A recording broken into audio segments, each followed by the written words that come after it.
The role of tapas, austerity, in awakening unseen energies. A yogic teaching on inner fire, subtle power, and spiritual precision, opening transmission. Some say awakening comes through grace. Others say it comes through fire. But the ancient yogis knew it comes through both. There is a force within you, coiled, radiant, waiting. Not the kundalini alone, but something even more primal, the will to burn. Not in pain, but in purpose. They called it tapas, the sacred heat that purifies, the inner discipline that awakens dormant light. Today we step into that fire, not as punishment, but as transformation. This is not the fire that consumes, it is the fire that reveals. And those who endure its glow become luminous.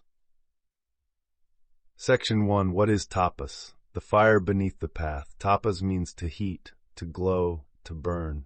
But not in the worldly sense. It is not suffering, it is sacred pressure, a friction that dissolves illusion.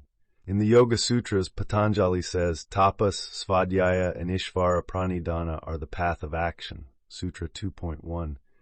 Tapas is not denial, it is direction. It is waking before dawn to sit in silence. It is holding the breath one moment longer. It is choosing truth when comfort whispers otherwise. When the outer is simplified, the inner begins to shine. Tapas is not about doing more. It is about doing with devotion. Every gesture, every restraint becomes a flame. And in that fire, what is not essential burns away. Section 2. What tapas does to the subtle body. The human body is not just blood and bone. It is made of channels, of currents, of light. These are called nadis, 72,000 lines of subtle flow. But they are often clogged with karma, emotion, habit. Tapas is the heat that melts the blockages. When we hold posture in stillness, when we fast with reverence, when we speak only truth for a day, the inner fire lights. And when it burns steadily, it changes the composition of our subtle form. Ojas increases vitality and immunity. Tejas glows, radiant spiritual brilliance. Prana flows like a stream cleared of debris. The body becomes transparent, the mind becomes still, the soul becomes charged. You are no longer leaking energy, you are containing it, refining it, transmitting it.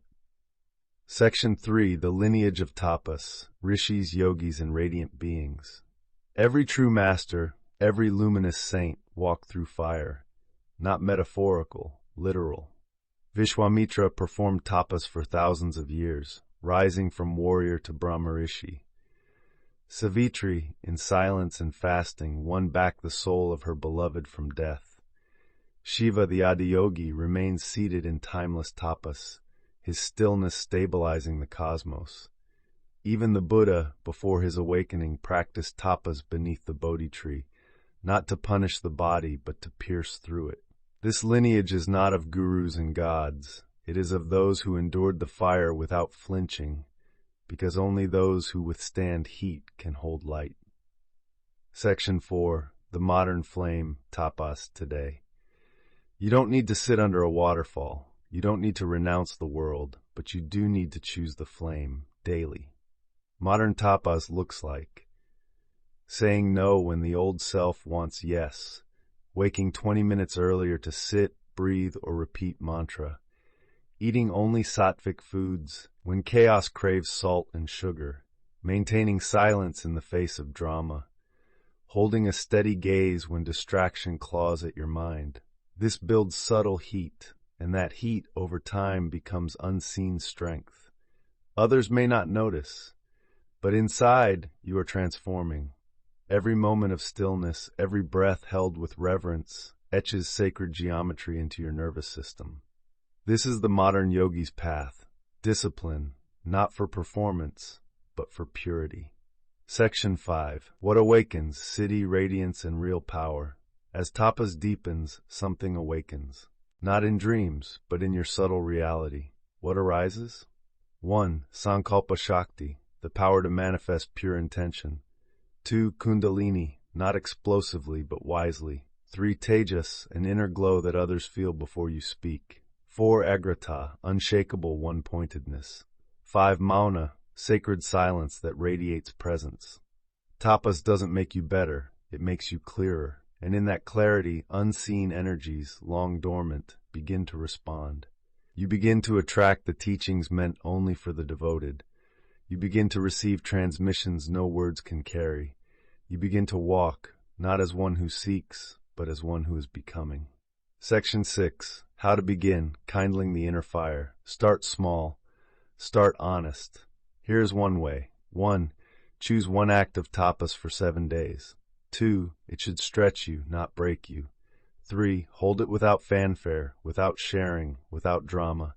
4. Let it be between you and the fire. Examples. Fast from distraction, not food. Keep a vow of no complaint. Sit in silence each day for the same duration, no matter what arises.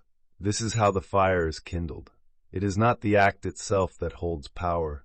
It is the energy behind the act, the willingness to burn through the false self, and then the unseen begins to awaken, like embers catching wind, like stillness becoming radiant. Final reflection. You are not here to be comfortable. You are here to become real, and reality glows. It glows when we choose depth over ease. It glows when we walk into the fire and remain long enough to be refined by it. Tapas is not about burning the body. It is about remembering that you are more than one. The rishis knew this. The yogis proved it. Now it is your turn. Face the flame. Let it know your name and rise. This was the sacred teaching on the role of tapas in awakening unseen energies. Tapas is not denial. It is divine agreement with your own higher nature. If this transmission touched your inner flame, please consider subscribing. Join us as we continue to walk this path of radiant discipline, inner silence, and the return of true power. Subscribe now to explore this ancient science. Let your practice become a fire. Let your life become a temple.